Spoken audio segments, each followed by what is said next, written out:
programang ito ay rated SPG. Striktong patnubay at gabay ng magulang ang kailangan. Maaaring may masiselang tema, lengguwahe, karahasan, sexual, horror o droga na hindi angkop sa mga bata. Bistado na nga ang tunay na pumatay kay Attorney Meredith sa pagtutulungan ni Kurt, Lilet at Attorney Alon. Alamin natin. Welcome back sa aking channel, mga kaganapan sa Lilet Matias. Hindi nakapagpigil si Eira na ilabas ang emosyon niya matapos niyang malaman na makakalaya na ang kapatid niyang si Lilet dahil pinagdidiinan ni Eira na si Lilet pa rin ang tunay na pumatay kay Attorney Meredith at wala na raw ibang dapat sisihin kundi si Lilet. Kaya inutusan ni Eira si Attorney Alon na gumawa ng paraan upang hindi makalaya ng tuluyan si Lilet dahil si Lilet daw talaga ang tunay na pumatay kay Attorney Meredith at hindi nagkakamali si Eira.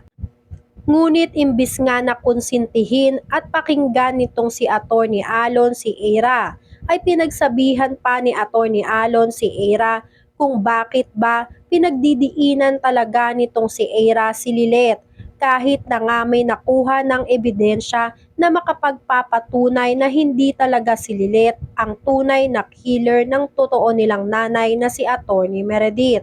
Dito nga ay naghinala na ng husto si Attorney Alon dahil hindi nga mapakali itong si Eira hanggat sasabihin nga sa kanila na makakalaya na itong si Lilet.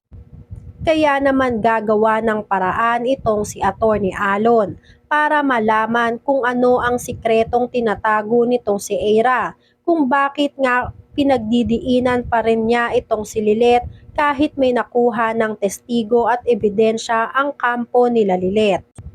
Samantala, ang pamilya De Leon naman ang namomroblema sa ngayon dahil sa pagkalantad ng sikreto ni Calorena at ni Ino na si Ino ay nasa crime scene nung gabing pinatay si Attorney Meredith at bukod pa doon ay mayroong ebidensya na makapagtuturo na si Ino ang tunay na pumatay kay Attorney Meredith dahil sa ebidensya ay pinawalang sala nga itong si Lilet at si Ino na ang idinidiin sa kaso at ang main suspect sa pagkamatay ni Attorney Meredith. Ngunit kahit ganun nga ay hindi ito pinaniniwalaan ni Eira. Mas pinaniniwalaan pa ni Eira na si Lilet ang tunay na pumatay kay Attorney Meredith bukod dito kay Ino. Samantalang si Calorena naman ay gumagawa na naman ulit ng paraan upang hindi na makita ng tuluyan ang anak nilang si Ino. Inutusan ni Calorena si Ino na magbalot-balot na ng kanyang mga gamit at dadalhin nga itong si Ino kung saan hinding-hindi na siya makikita ng ibang tao. Dahil kung sakaling makita nga si Ino ng ibang tao ay paniguradong ituturo siya sa mga kapulisan.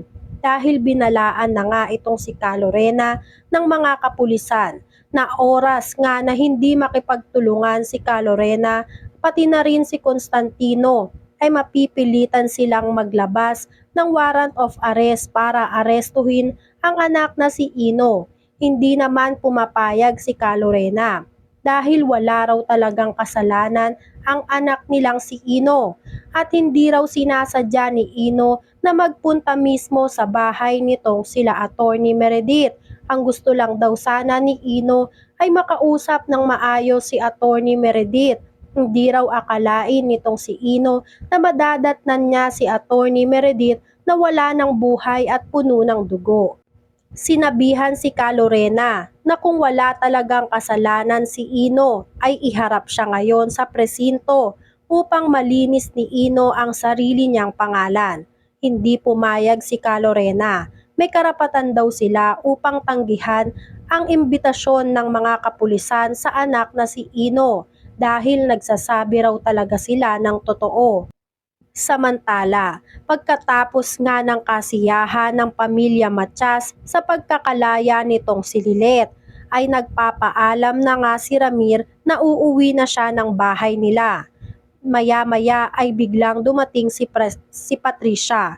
Hindi nila akalain ang biglaang pagsulpot ni Patricia Nagimbal ang lahat nang makita si Patricia na humahangos papasok ng bahay ng pamilya Matias. Agad-agad namang nagalit si Ramir kay Patricia. Ano na naman daw ang dulot na gulo nitong si Patricia sa pamilya Matias, at kung manggugulo lang daw si Patricia ay lumayas na siya sa harap nila. Ngunit hindi nagpatinag si Patricia. Inaway ni Patricia si Lilet. Pinagsabihan nga nitong si Patricia si Lilet na dapat ang mga kriminal na katulad ni Lilet ay nasa loob lang ng kulungan. Hindi daw akalain ni Patricia na papanig ang korte dito kay Lilet, kahit nga totoong si Lilet ang tunay na pumatay kay Attorney Meredith. Sumagot na nga itong si Tinang Ses na wag kakantiin nitong si Patricia ang anak-anakan na si Lilet dahil si Tinang Ses na mismo ang makakalaban nitong si Patricia. Hinila na nga ni Ramir si Patricia palabas ng bahay ng pamilya Matias dahil hindi na maatem nitong si Ramir ang pinaggagawang kahihiyan ng asawa niyang si Patricia. Inaway ni Ramir si Patricia at pinagtulakan paalis. Wala namang nagawa si Patricia kundi ang umalis na lang at nagbanta bago siya umalis. Sisiguraduhin daw nitong si Patricia na babalik sa kulungan itong si Lilet dahil papatunayan niya na si Lilet talaga ang tunay na pumatay kay Attorney Meredith. Pag-alis nga ni Patricia ay nanghingi agad ng patawad itong si Ramir sa pamilya Matias. Ngunit sinabihan nitong si Lilet si Ramir na wala siyang kasalanan sa pagdating ni Patricia sa kanila. Nagpaalam na nga si Ramir na uuwi na rin siya at magpapahinga. Nagpaiwan saglit si Lilet sa labas ng bahay nila at hindi akalain nitong si Lilet na bigla na lang susulpot nga itong si Ino sa kanyang likuran.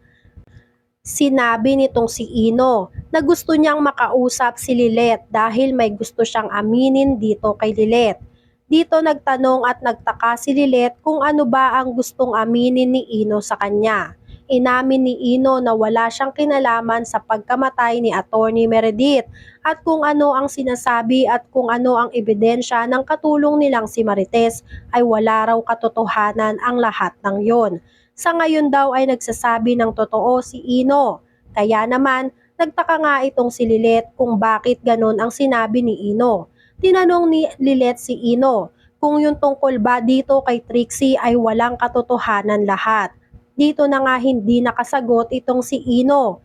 Ngunit bandang huli ay inamin din ni Ino na totoong nirape niya si Trixie at pinagsisisihan na daw nito lahat nitong si Ino.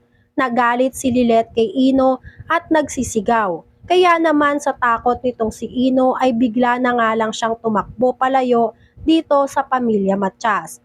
Dito na nga nagalit itong si Lilet at sinabi sa pamilya Matias na nakita niya si Ino at inamin mismo ni Ino sa kanya ang totoong nangyari.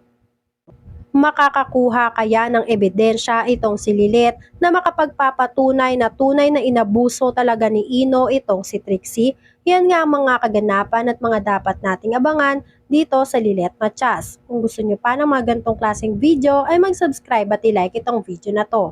Maraming salamat po.